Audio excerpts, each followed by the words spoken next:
Holy cow. Hold on to your earbuds, folks. No, come Alec on, Hanson is on bro. the podcast. You can't hype it like that, dude. That's not fair. How are you, my friend? Good, Chris. It's really good to see you, man. I'm really good. It's really good. Even though you don't need an introduction, everybody, Alec Hanson, welcome to loanofficerpodcast.com. Um, so, new year, new goals, new everything. What do you see for the market in 2026? Where do you think loan officers should be focused? Just right into the meat. I love it, dude. Let's just go right into the real stuff. I hope You that's know, okay.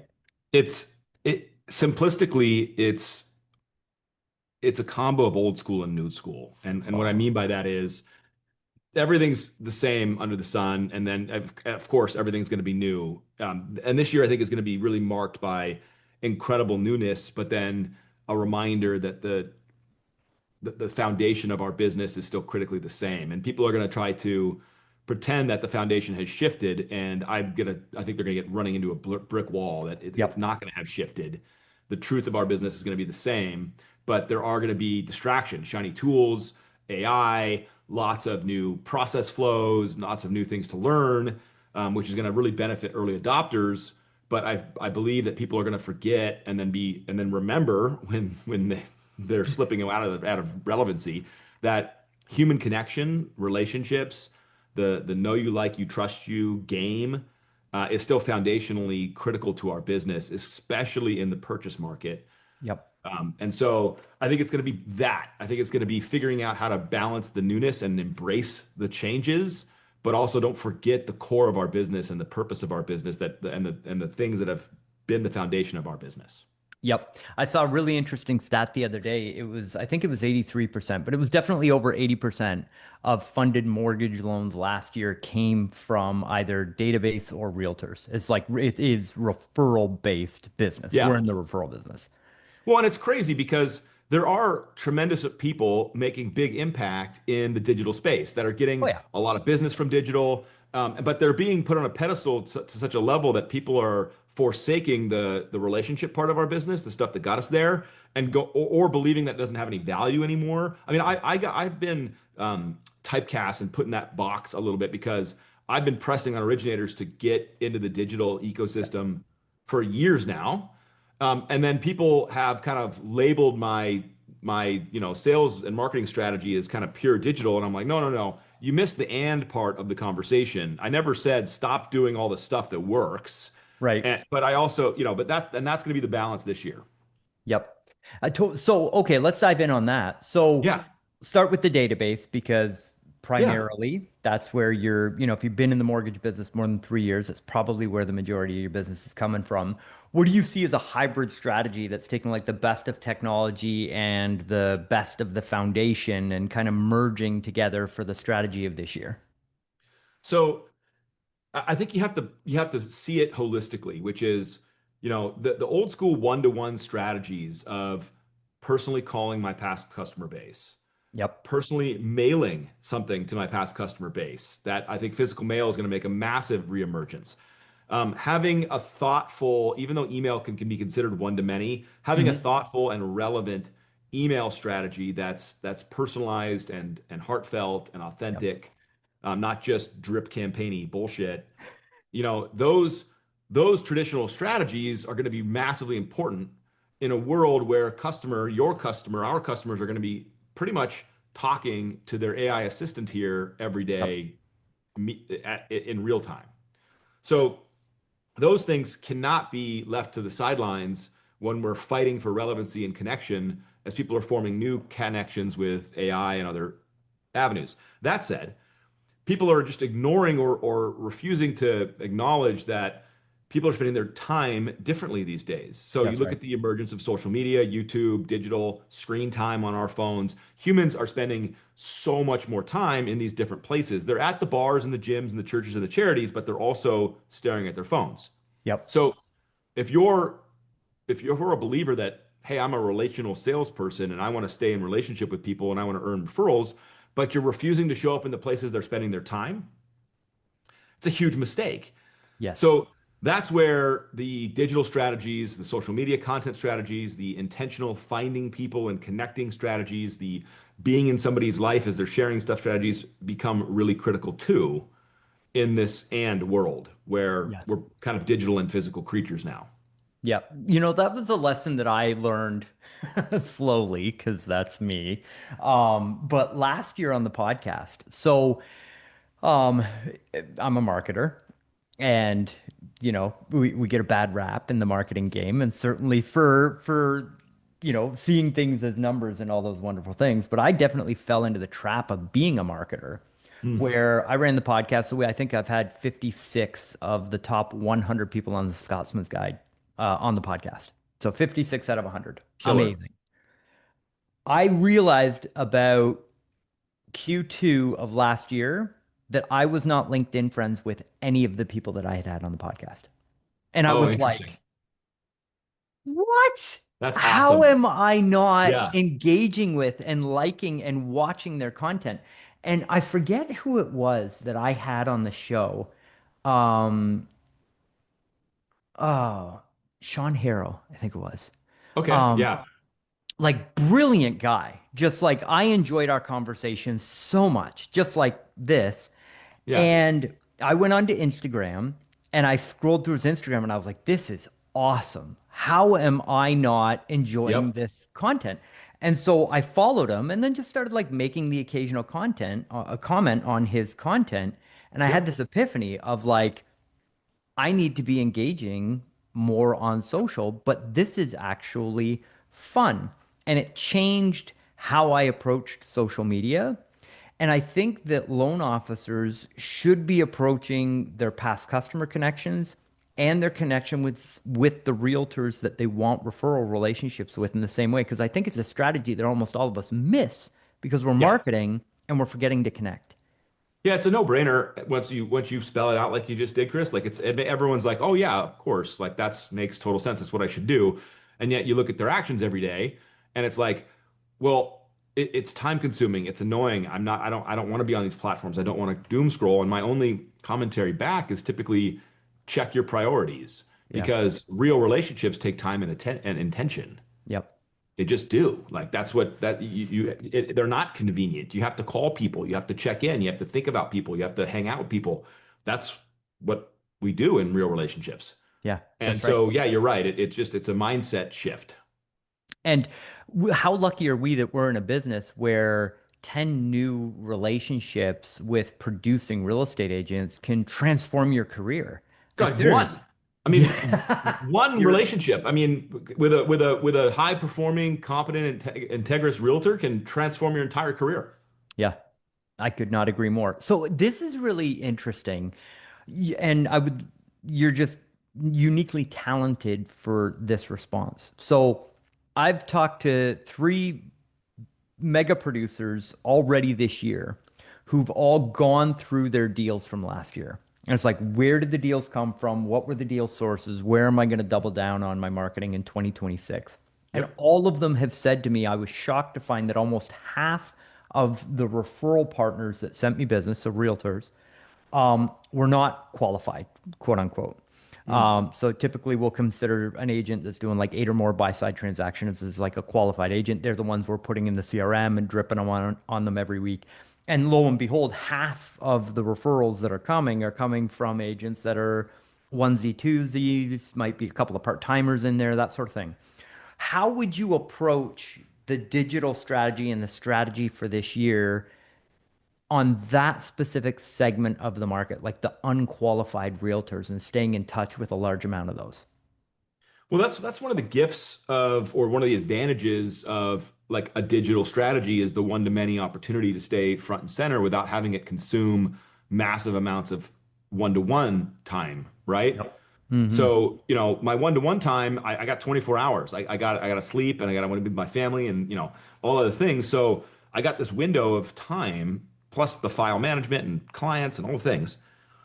I got to use that as strategically as possible. So I might leverage my one-to-many opportunity where I can post consistent content. It doesn't take me much to kind of scroll and comment while I'm kind of in this space. It takes me minutes, and I can absolutely extend my influence to more and more people without breaking my back from the time perspective and the physical requirement perspective. So I think those kind of tools, strategic, strong email strategies, digital strategies, those can be massively powerful to reach a wider net. And as AI rolls through fulfillment in origination, see, this is what people, this is the threat of the, and it's not AI taking your job. That's Yep. crap. The threat is that a very, very talented, high performing originator is currently hamstrung in generating more business because of the amount of work it takes to fulfill that business. Yep. And they get more teammates, they have human capital, they have production assistants and PA 1 and 2 and 3 and all these things. If we just imagine a world where fulfillment didn't require that level of effort and Mhm. paper management and tracking down conditions and all that stuff didn't require that level of effort, statusing and updating. And if they get more time, they're going to go get more business. Yep. That's the threat is the AI enhanced originator who can go get more business because they can extend more personal connection and not get stuck in the work. Yep. Um, they're going to come for everyone's lunch. So, I think it really is going to be about getting a wider net, getting more known, getting more relevance, getting more connected, and leveraging the tools and the places people are existing in to do that. Yep, I could not agree more.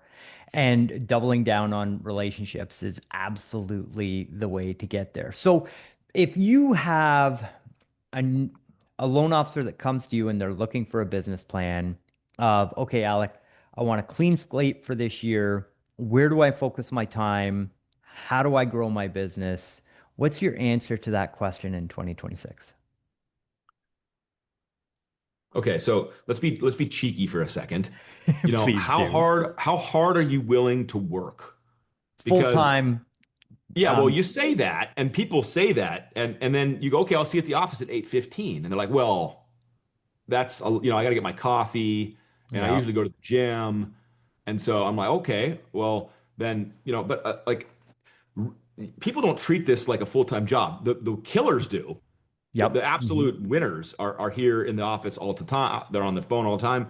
But if a brand new originator's here and they're like, I'm ready to go, and they're going to put in a full day's effort, and they're willing to work nights and weekends when you really have to break your back Mm-hmm. in the beginning, then we got some fertile ground. We can go to work. We can make things happen, and because it's going to take sacrifice and effort to break through in our industry, 6 months to 12 months period of just hard effort because relationships don't happen overnight.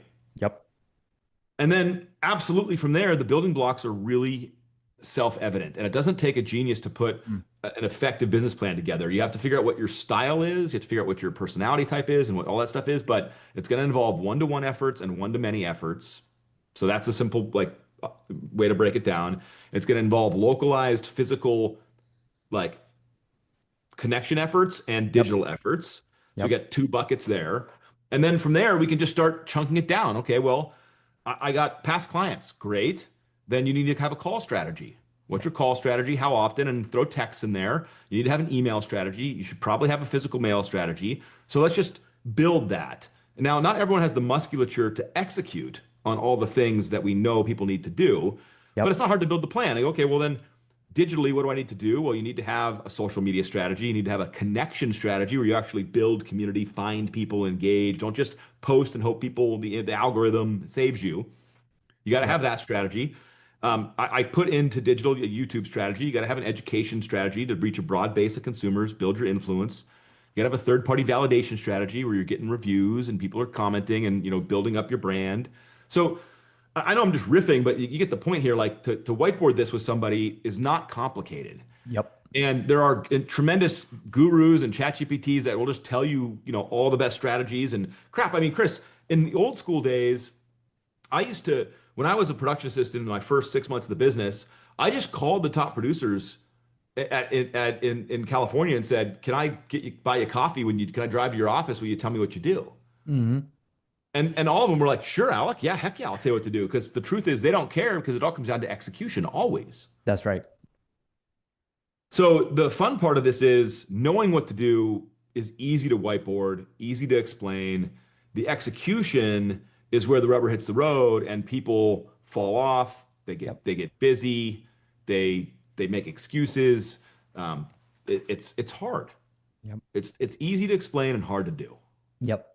That's it. So, what do you think it is that the top producers do differently from the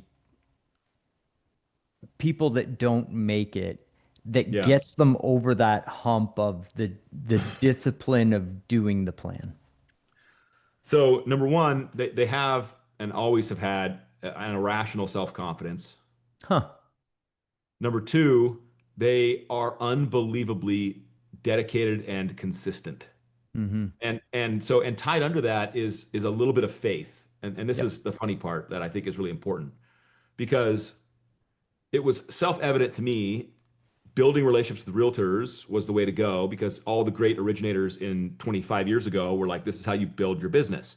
Yep. So I was like, okay, well, that's pretty self-evident. And so people would say, well, like, oh, I hate realtors. I'm going to go after CPAs and CF, and I'm like, okay, that's fine. I know people that have made great careers out of that.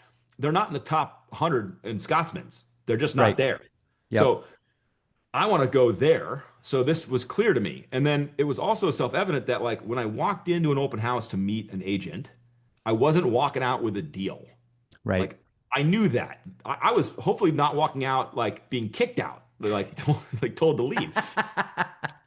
So that was obvious, right? Like I'm not getting a deal. I'm trying to make a relationship. I'm trying to get permission to maybe call them for an appointment that they might actually accept my freaking cold call because they actually know me.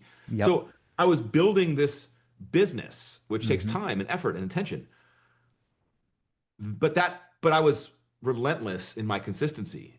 Yep. Every open house, every broker preview, I missed none of those things. I was sick on a weekend. I put my stupid tie on and I went to the open house.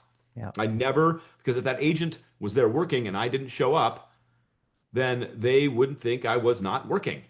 Right. And people be like, well, sometimes the agent's not even there. Great, because my card's going to be there. So the agent goes like, Alex, stop by again.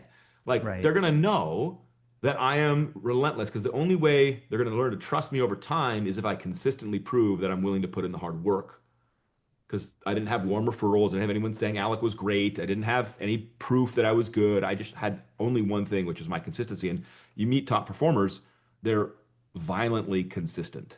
And Yes. the faith part is, tied into the belief that if I keep showing up, it matters and it's going to make an impact and it's going to earn me a chance. Yep. And people that have that deep faith, they keep showing up because they know it matters. Translate this to digital. Oh, Alec, I posted a video on the internet and I didn't get any leads. I'm like, what are you talking about? Like, number one, was it in the right, did you have the right community? Are you connected to anybody? Is it just your mom following you on Facebook? Like, what are you talking about? And then B, why do you think that's going to gift you a deal? It's the same language. Show up consistently, and over time, you get rewarded. You got to have the faith that what you're doing matters, that the 250 views that you're capped at on all these videos are actually making an impact. And when you talk to these top performers, they've all believed that. They've all come through that. They all know Yep. it. Yeah, the consistency is key, and I think to all of our listeners that are listening to this, it is the consistency of the database marketing, and it's the consistency of the contacts that you want to work with. There is far more qualified realtors and realtors out there in your marketplace than you can possibly handle. And having the intention of the ones where you are using social to get a feel for the ones that you resonate with and that you would Yeah. have a good time with and that you enjoy working with. Put your time and energy into those relationships.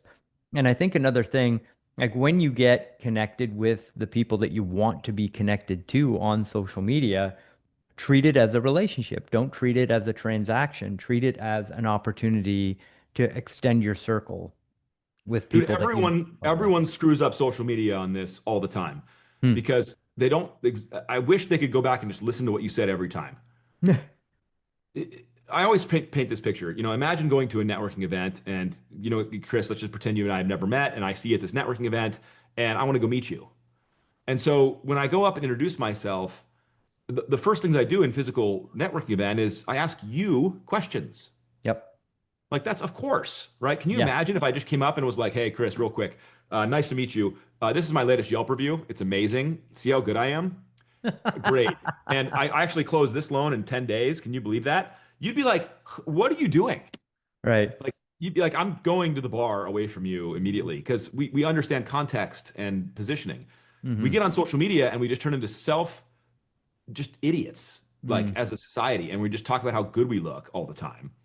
And instead, if people are more interested in others, cheer people on, validate people's existence, give people virtual hugs and high fives, love on people, be curious, ask questions. Holy crap! Guess what? It you you win. Yep. Yeah, that's So right. it's insane. Like Yeah. I just watch it. I watch it all day long. I mean, I'm on social a lot because that's kind of part of my world, and I just can't. I'm like, I almost want to just start personally commenting. Like, can I call you? Can I help you? Dear God, stop posting about your 10-day close. Like, no one cares. Uh, that's yeah, it's wild out there. And each to their own, and we're all figuring it out in our own way. But I think if we take 2026 as an opportunity to recalibrate what we're doing on social, I would look at it as a place to amplify the relationships that you have in that space and being truly intentional on social with who you're spending time with, who you're promoting, who you're pumping the tires with, and just really looking at it as a relational place to build those relationships. So, quick pivot. Yeah, yeah. So, artificial intelligence, I'm big on this. I believe 2026 is the year that we really see AI make the big pivot. So, there was a study that came out by Bright Local, Yep, fantastic organization. They're really big in like local search rankings. yep, And in this study, they focused in on a whole bunch of different industries, but they actually had a stat for like the mortgage, banking, and finance industry segment sector. And so they're watching traffic across local Google business pages, which I've been a huge fan of for years and years and years. Still am. But overall traffic Q2 last year down 46% yeah, on those pages. yeah. So let's start there. What do you think about that? It tracks to human behavior. Yeah. Huh. I mean, just aren't we all doing it? Like, Yeah. just that's what I'm doing. So, like, Mhm. yeah, like, like the National Association. I took I have something in my new hire presentation from the National Association of Realtors that I got from 2006 through 2020 through 2016. So it's really old data. Okay. Yep. But the chart was showing where did people, sorry, 2001 through 2016, where did people find their home? Yep.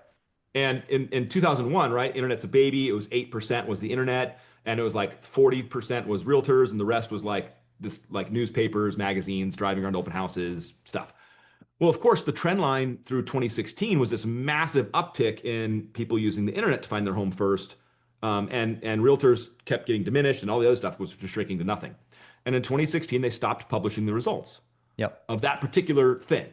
And I mean, NAR puts out great data, and they stopped talking about that. Yep. And it's because obviously we know what's happening, like we're living it. And so that's the world we live in. So the data that you're talking about is just, yeah, pay attention, right? Oh man, it's crazy. So when apps came out and ChatGPT and OpenAI used Zillow and real estate as the case study for how apps were going to disrupt the Mhm. world, I was like, oh boy, people can use Zillow inside of ChatGPT now. This is going to change everything. Yeah. And so I started playing heavy with it. And we've discovered that the AI really does think that getting pre-qualified for a loan before you go see a property is a good idea. Like it just is like a fundamental of like AI, and it's recommending local loan officers. So what Yes. I originally looked at and I was like, oh man, a lot of these leads are going to be hoovered up. That's not what's happening. ChatGPT and OpenAI are actually opening the conversation of, hey, it's great you found this property. I'm going to send you updates of properties that match your searches. But while you're going through this, would you like me to recommend a couple of local mortgage lenders that specialize in the loan type that you're looking for? I think that cannot be focused on enough moving into this new market that we're in. Well, and here's I know you see this too, Chris, when your brain is going down the same path mine is. What is that AI source going to recommend? That's right. And where is that AI source getting its information? Yep. Because it's not calling local realtors and asking who should I use? Yep. Now, I don't want to twist the audience up in that. Local realtors still have massive amounts of influence. Like, don't get it twisted. But there is another thing coming in, AI, to influence your customer, and it's going to give them thoughts and recommendations and feedback. And so, yeah, it's like this is the early adopter's advantage, right? Someone who's like, digital's not for me and hasn't been building brand over the years and hasn't been doing the work online over the years is going to be a ghost to ChatGPT and other AI sources because they're going to go to the internet to look and it's not going to find anybody, not going to find them. That's right. And so, yeah, I mean, is their business going to go in the toilet tomorrow? Of course not. They're No. intimately connected to their community. They got tons of, oh no. But the trend line's clear, the sand's sliding away, the water's receding. Yeah, pay attention because soon you're going to look around and go, my cheese is gone. What happened? Yep.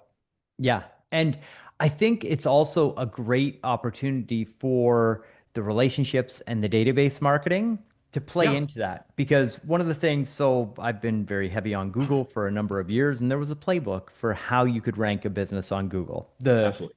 You Great. you never knew the time it was going to take, but you knew if you did the steps, eventually you would Yep. rank in one of those top three spots. And it was just do as much work as you possibly can in the shortest amount of time, and that was the winning strategy.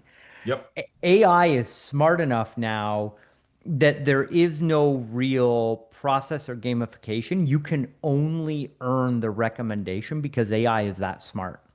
And that comes to, in my opinion, proper database marketing, using your ChatGPT account to do the research every week as to what you're going to send to your database. When you have questions come in from your database, you put them into ChatGPT. ChatGPT helps you with the answers. You're teaching ChatGPT about the mortgage business. You're the authority. It's not if um it's all together now. Yep. The whole strategy of your database marketing, your networking with your realtors, and helping to get AI to recommend you is all part of the same strategy now. 100%, dude. 100%. And that requires more musculature in areas people aren't comfortable or Yep. haven't done. It Mm-hmm. requires an evolution of marketing and sales skill sets. It requires a lot from, originators because this is an evolution point. Yeah. And I try to explain people that have came through the crisis, the mortgage crisis that shut down the world, right? I try to explain, that crisis forced change. Yes. Your company disappeared. The products you use, the stated product, those disappeared. So you had to immediately learn how to look at a full doc loan. You had to immediately find a new company. You had lots of things to do that you'd never done before, but it was forced. Yep. The change right now is not forced. You don't have to do shit. Hmm. You can just hang out. You don't have to build digital brand. You don't have to build digital presence. You don't have to do anything. And so because it's not forced and it requires people to intentionally adopt the change and go into that themselves, that's where I think the biggest differentiation is going to happen with salespeople because you don't have to do anything. Isn't that interesting? Yeah. It's the want, not the need. And Wow. and look, I'm gonna be I'm gonna put my empathy on here because I care about my community and local originators. These are my people. Um, I get it in the sense that to go out and break through those relationships and earn those relationships in the beginning, that hurt, man. Oh yeah. Rejection, Mm-hmm. pain. I mean, I tell this story all the time that like I when I was first originating at 23, I was parked outside the top realtor's open house and I looked in and the top realtor was there. And I was like, holy crap, I'm finally going to meet this person. Like, this is the Yep. number one realtor in the market by far. And I couldn't do it. I was so full of insecurity that I sat there for like 30 minutes and then I drove away. No way. Yeah, I couldn't even go in there. I was too afraid of rejection, too fearful, and I just couldn't even go introduce myself, let alone, talk about business. And obviously, I spent that first year originating breaking through those barriers in my own head and figuring Hmm. out my how to combat my insecurities and my fear of rejection and all the things, because I was heavily bullied growing up, so I had tons of that going on. Huh. And and it hurt and it Mm-hmm. cost me. It cost my weekends. I was getting newly married and I had to sacrifice. I didn't have any kids, but I had to be like, honey, I got to go to open houses from 1 to 4 and I can't go. It cost me. And so I have so much empathy for someone who's like, I gotta get on freaking video. I Yeah. gotta put out social content. I gotta go get on. I got because it's uncomfortable. It hurts. Yep. It's vulnerable. It's like I did all that crap. I don't want to do it again. Yep. So I have huge empathy for people who are looking at this going, I'm not changing. Oh yeah. This sucks. I don't want to do this at all. But Yep. I feel you. and they don't have to. But the world is obviously changing. Oh I yeah. mean, just it's just so obvious because they're changing. They're them as consumers are changing. They're changing. So it's like we got to wake up, and it's it's just all yours for the taking, but it's Yep. gonna be hard again. So, did you know that Blockbuster Video had the opportunity to buy Netflix for 50 million bucks? So it's so funny you say that. I referenced that book, That Will Never Work by Mark Randolph, right? The first CEO of Netflix. He wrote a book on the story of Netflix, and Oh, no way.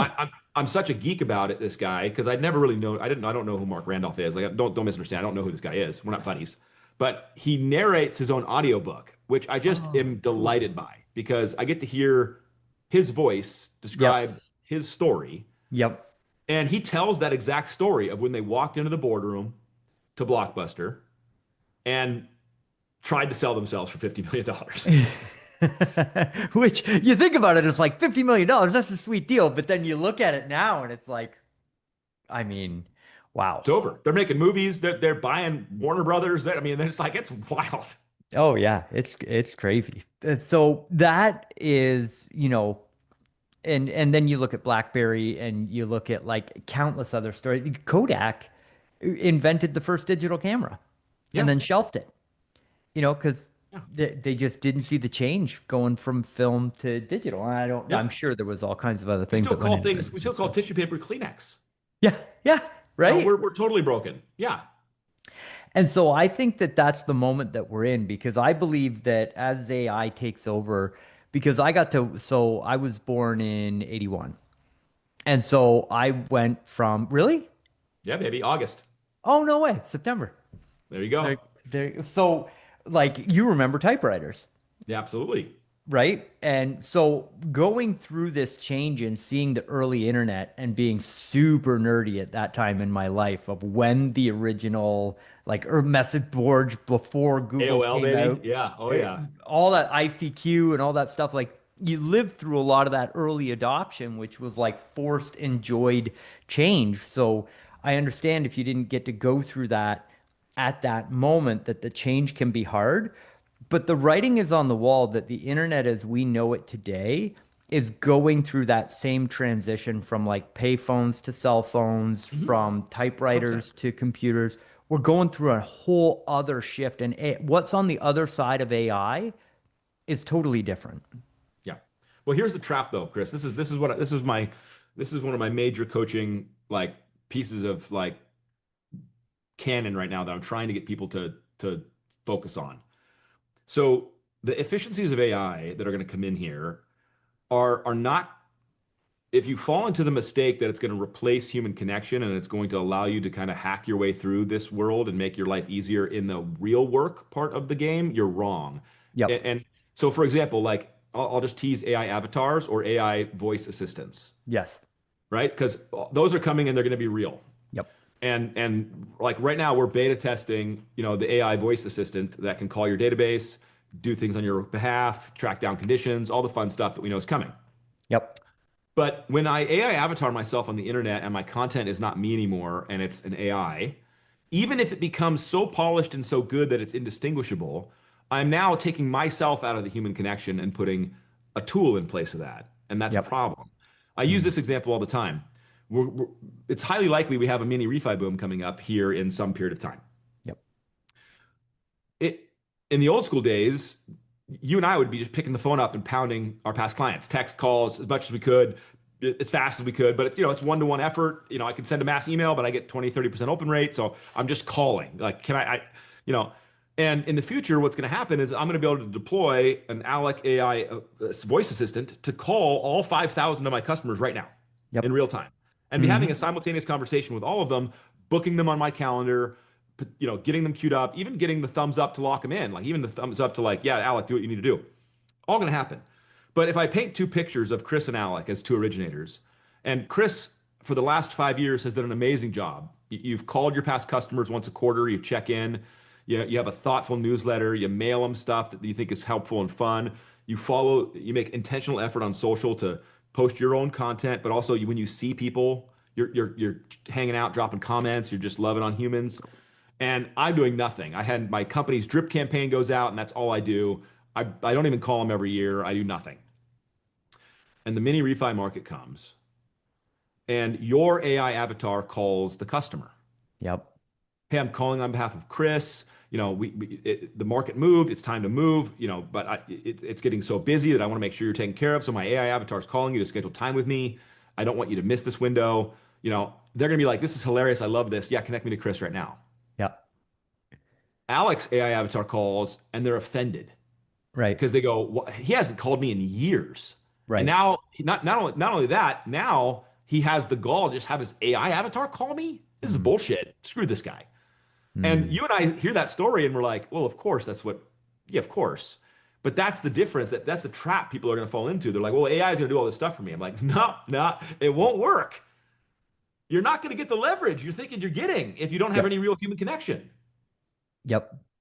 And it's personal connection, I think, is going to become a currency that's so much more valuable in this new world.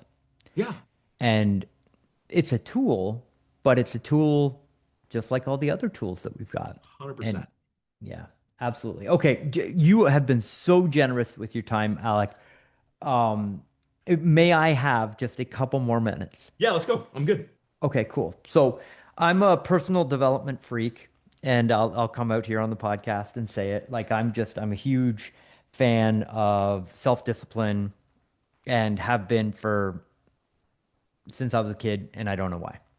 But I've watched you go through a really impressive journey yourself as just I've seen you because I'm a friend on social and I'm inspired by your content. And I'm just wondering if you would be willing to share with the audience, like what triggered that? How has that affected your life? What's that like? Yeah, yeah, I'm happy. I'm happy to share, Chris. Okay. Um, I was a college mid-level athlete. I did not know I that. yeah, I played volleyball up at Berkeley, and I was okay. And I ended up, graduating and coming down and starting full-time work and all that stuff. And just going from kind of a gym or a court to a desk is kind of hard. But I Yep. went through that and tried to find fitness. And I actually owned a CrossFit gym for 13 years. Started in my garage, lots of fun stuff there. But what ended up happening for me personally is, for some reason that it is what it is. I started to go through the cartilage in my hips very quickly. Oh, And so wow. by about age 40, I'm 44 now, right? We're the same age. So Yep. I had gone through all the cartilage in my left hip and I was down to about 10% in my right hip, which meant I had pretty advanced arthritis in my hips. No way. So walking, working out, sleeping, it's when you're bone on bone, people that have had this arthritis understand, it just wears on you. It's not so painful that you can't function, but it's just grinding you down. And so you have Oh, good days and bad days with arthritis and all that stuff. But what happened was my workouts started to suffer. My eating habits just went down the train. I was, self-medicating with bourbon before bed so I could fall asleep, but then I'd wake up in the middle of the night because, alcohol doesn't help you sleep. Plus, I'd have pain that would come at me. So, unfortunately, through that time window for the next 2.5 years, the doctors were like, "Hey, put off hip replacement surgery because you're gonna have to do it again." right, right. So I just unfortunately, compounding decisions ended up gaining a ton of weight Yep. and kind of getting into a health position that I wasn't happy with, still being in a lot of pain. So eventually I was, almost 277 pounds, which was big for me. In college I was like a wet 180. And I just kind of had a breaking point where I was like, you know what, cut the hip off. I can't do it anymore. So I scheduled the hip replacement surgery. I went in, I had the hip taken off. It's outpatient surgery, which is wild That is because wild. it is wild. 7 a.m. was my surgery time. I was there at 5, and then I was home at 1:30. Is No way. and with my walker, walk like, Man. but it's a real 6 month recovery if you're serious about it. You don't mess around. I was doing PT almost every day, and so then I decided that I had enough, capacity to really go back after my health and fitness. And Yep. so, I like challenges, and I found out that if I put stuff out publicly, I get a level of accountability internally for me that really holds me to push through hard things. Yep. So I did this like 100 days of meat and vegetables and sweating every day type of thing. Um, and I ended up losing 55 pounds in that Whoa. 100 days. Um, and then, I kind of chilled for a little bit. And then unfortunately, my right hip was done. At second, my right hip had that 10% cartilage gone. I was like, and by the way, I was doing walking on a treadmill uphill. I'm Right. not just high impact. I'm not running marathons. I'm doing things that are very not. I used to do a lot of Olympic lifting and big explosive hip movements and things that would, so I'm like, I'm not doing any of that stuff anymore. Yep. So I was trying to, save my cartilage, save, and I got a new hip now, so I, want to keep that as long as possible. Yeah. But November last year, so 2025, it's been a year plus, I had my right hip done. Wow. And so, 6 months of 2025, I was, recovering, because I got it done in 2024 at the end of the year. And then I was like, okay, uh, I'm going to do another one of these, 100 days. I'm going to go for it again and just see what shape I can get in as a full middle-aged man. And now I'll be very clear. This is 100% midlife crisis fitness effort. Like, no doubt, Let's I'm fully go. there.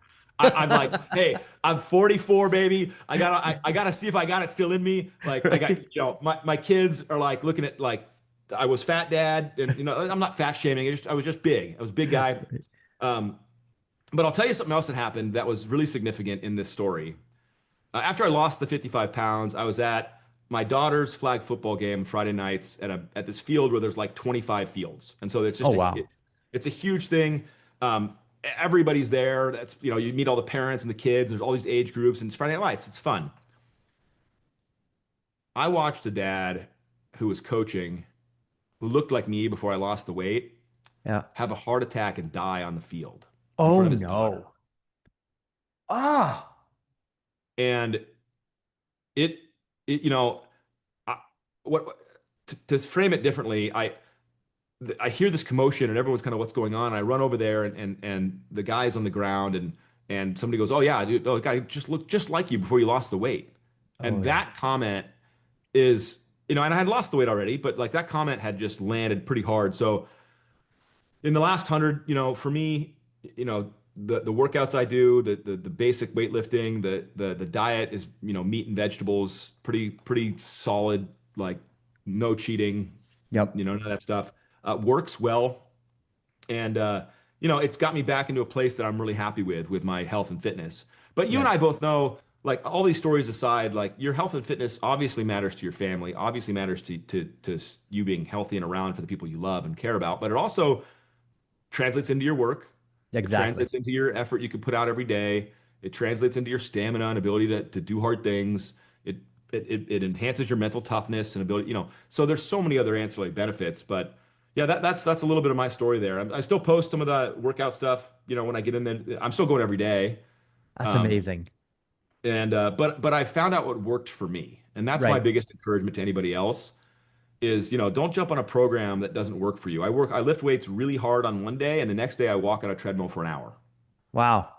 Huh. And to me that I watch TV and I watch Netflix and I have my phone propped up and I'm on an incline Right. and now I wear a weight vest because I'm a little more intense. But like in the beginning, it was just 2 miles an hour, 15-degree incline, just walk for 35 minutes, and then it was That's 45 awesome. minutes, and it was an hour. And but I'm an introvert and I don't mind it and it works and I recover and I sweat but it doesn't kill me. Mm-hmm. And then I can go back and lift heavy weights the next day and I don't burn my body out. And so I just, if that works for somebody else, great. But it Right. really works for me. That's fantastic. Alec, thank you so much for sharing, man. It's not easy to share. And being able to watch just a little bit from the sidelines has been truly inspiring for Oh, me cool. as well. To see, somebody out there getting it is inspiring to see. So thank you for posting the content Yeah. and being a leader in the space. If people want to have a deeper conversation with you, How do people reach out to you? What's the best place to follow you?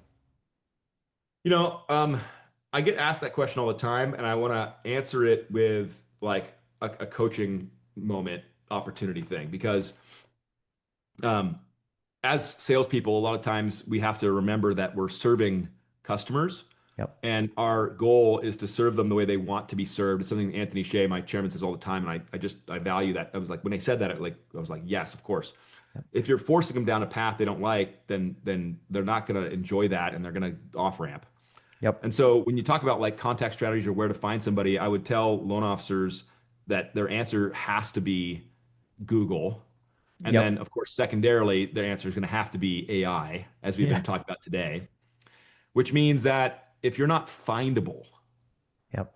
easily findable on platforms, all the platforms, then you've missed the mark a little bit because consumers are looking and you need to be findable, which means, if someone wants to contact me, well, of course they can send me a direct message on Instagram. My cell phone's on the Google, like my email's floating around, you can find me. So whatever way is best for you to come hang out with me. But my encouragement really is for others to take that in and be like, well, am I findable? Can I say just Google me and Right. call me, get with me any way you want. Like, can I actually answer that way? And if salespeople can, I think they're one step up. Yep. I could not agree more. Well, that is amazing. So we're not going to put Alex's contact information in the show notes. It's up to you to go and find it. I'm just kidding. It's all going to be in the show notes. That's so Um, good, dude. Alec, thank you so much for being so generous with your time and being on the show, man. I really appreciate it. Every time, anytime, buddy. Awesome. Thanks for listening. Make sure you subscribe, share this with all your friends in the mortgage industry because rising tides lift all boats and we're all in this together. So thanks for listening, and we'll see you on the next episode.